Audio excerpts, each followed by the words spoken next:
Yes, you should absolutely keep a business emergency fund, and most experts suggest setting aside enough to cover 3 to 6 months of your operating expenses in a separate account you do not touch unless things get tough.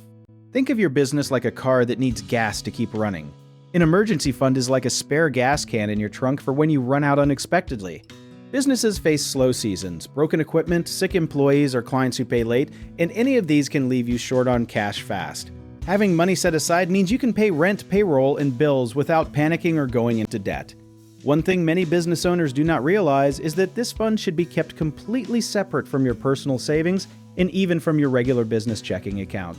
Ideally in a high-yield savings account so it can slowly grow while staying easy to access. A good starting goal is saving up around $10,000, then building from there based on your monthly costs. The key is consistency. Even setting aside $50 or $100 a week adds up faster than people expect. One common mistake is mixing personal and business emergency funds together, which makes it confusing to track what money belongs where, so keep them in totally separate accounts. Another misconception is thinking a business credit card counts as an emergency fund, but that is borrowed money with interest, not actual savings. So treat credit as a backup, not your main plan. A lot of owners also wait until they feel like they have extra money to start saving, but the smarter move is automating a small transfer every single week so it becomes a habit instead of an afterthought. If you need help with a project, search for trusted, affordable local contractors at www.bighomeprojects.com.